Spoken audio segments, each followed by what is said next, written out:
Welcome to the next topic. Economic reforms in India. Planning model.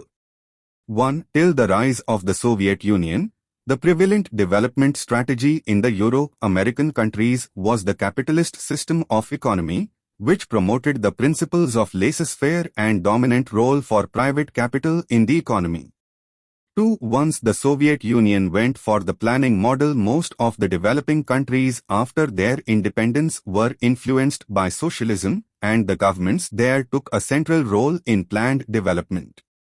3. As these economies were dominated by foreign colonizers, they worried that opening the economy to foreign investment would lead to a new form of domination, the domination by large multinationals.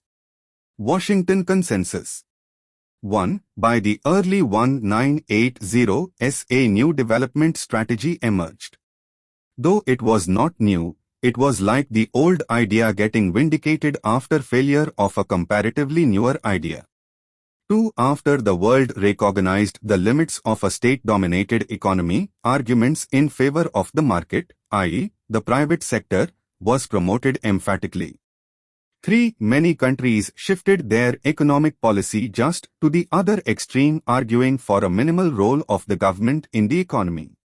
Governments of the socialist or the planned economies were suggested to privatize and liberalize, to sell off state-owned companies and eliminate government interventions in the economy. 4. These governments were also suggested to take measures which could boost the aggregate demand in the economy, i.e., macroeconomic stability measures.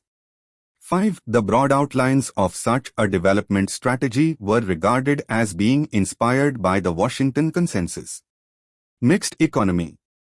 1. By the mid-1990s, it had become increasingly clear that neither of the extremes, the Washington Consensus or the state-led planned economy, were the ultimate strategies of development. 2. The success achieved by the East Asian economies, even if we take into account their setback due to the financial crisis of 1997 to 1998, stands out in marked contrast to the experiences of other economies of the time who were following the Washington Consensus.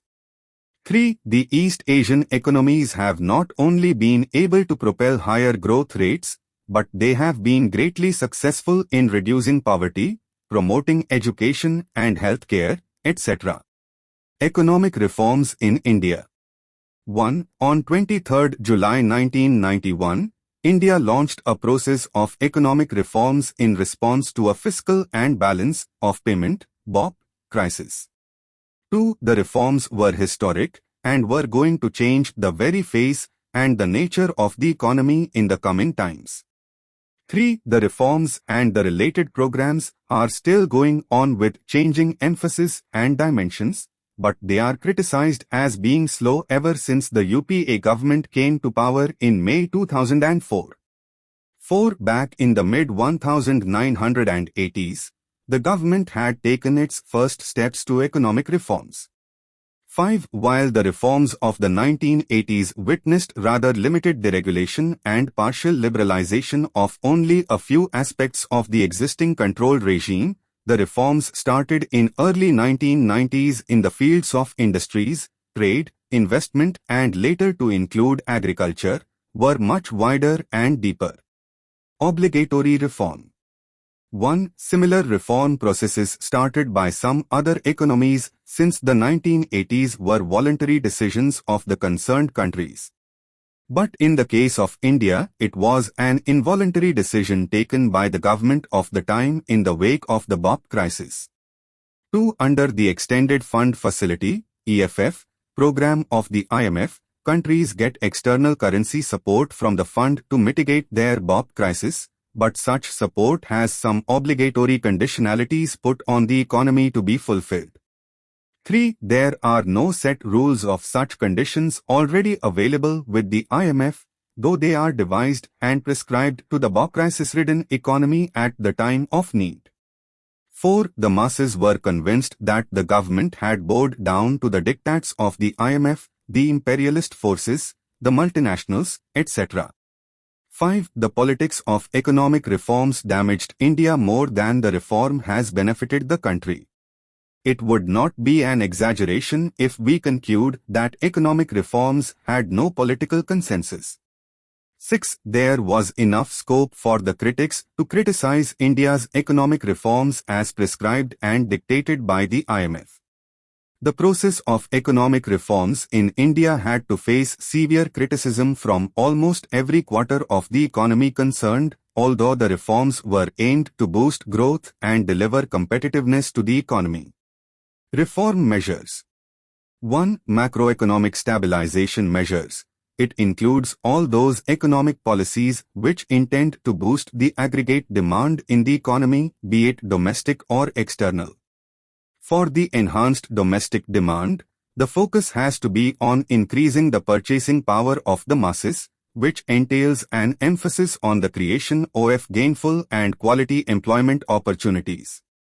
2. Structural reform measures. It includes all the policy reforms which have been initiated by the government to boost the aggregate supply of goods and services in the economy.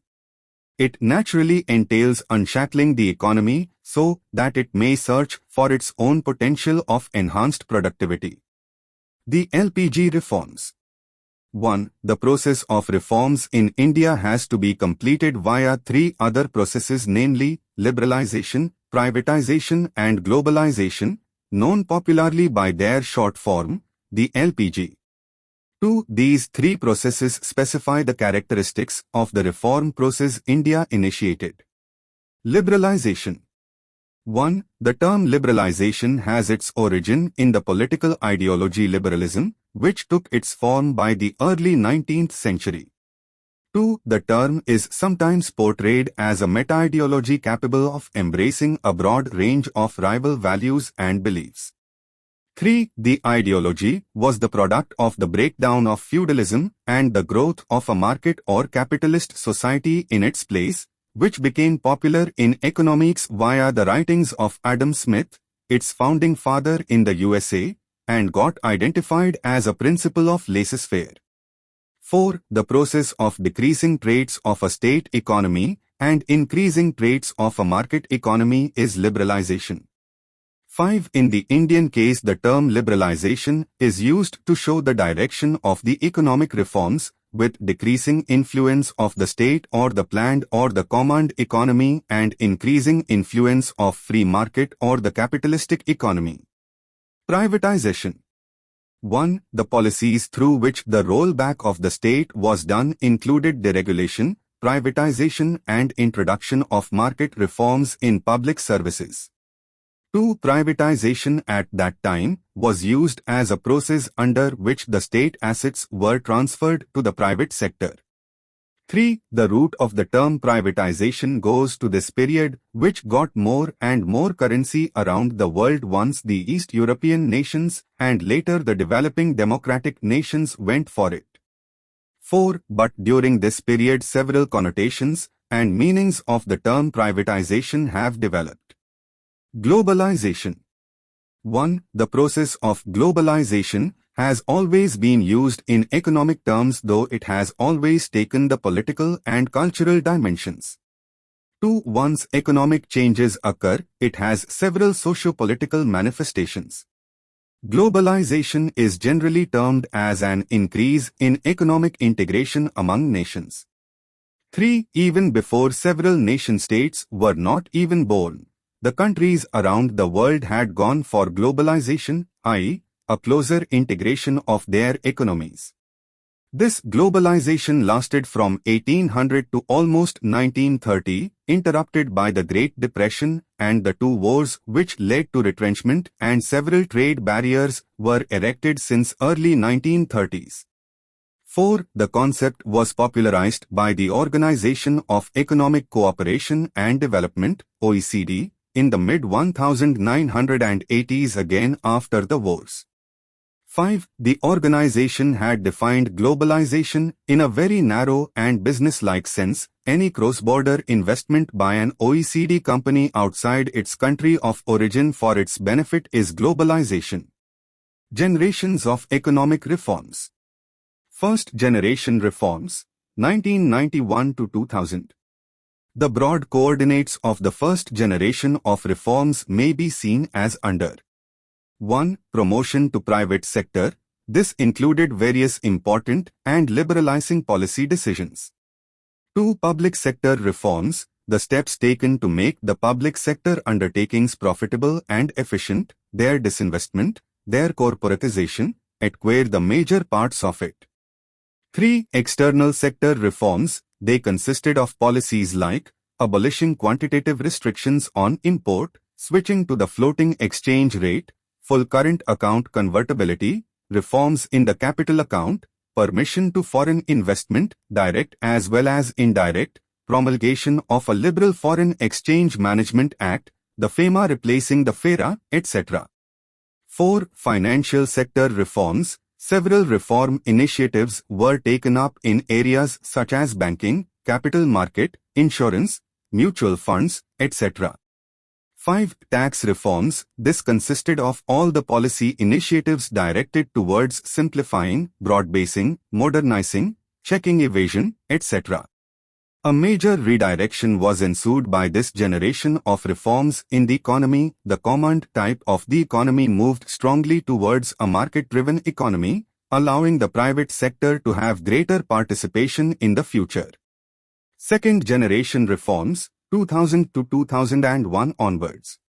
1. Factor market reforms. Considered as the backbone for the success of the reform process in India, it consists of dismantling of the administered price mechanism, APM.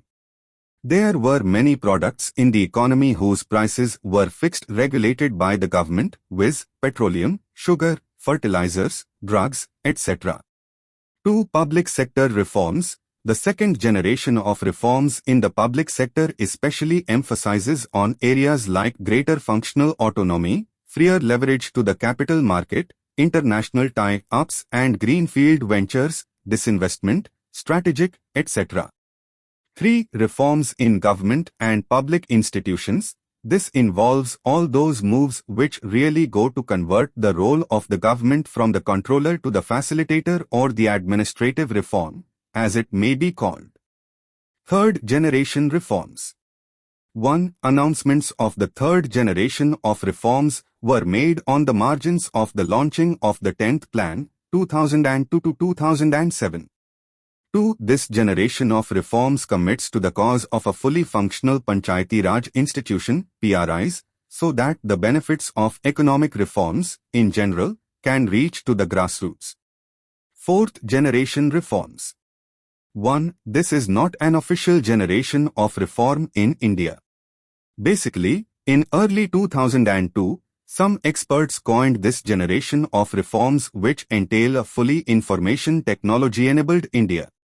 2. They hypothesized a two-way connection between the economic reforms and the information technology, IT, with each one reinforcing the other. The reform approach. 1. The process of economic reforms commenced in the world by the mid-1980s in Western Europe and Northern America. 2. Once the idea of the Washington Consensus gained ground, we found similar reforms being followed by different countries cutting across continents.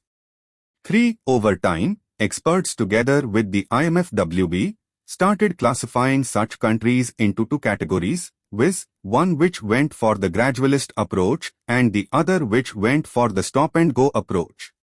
4. India's reform process, which commenced in 1991, has been termed by experts as gradualist, also called incremental, in nature with traits of occasional reversals, and without any big ideological U-turns. Coalitions of various political parties at the center and different political parties ruling the states lacked a general sense of consensus on reforms. 5. It reflects the compulsions of India's highly pluralist and participative democratic policy-making process. Though such an approach helped the country to avoid socio-political upheavals, instability, it did not allow the desired economic outcome to accrue from the reforms. Thank you for reading. Download PDF with the link in the video description. Please subscribe to receive more fast notes.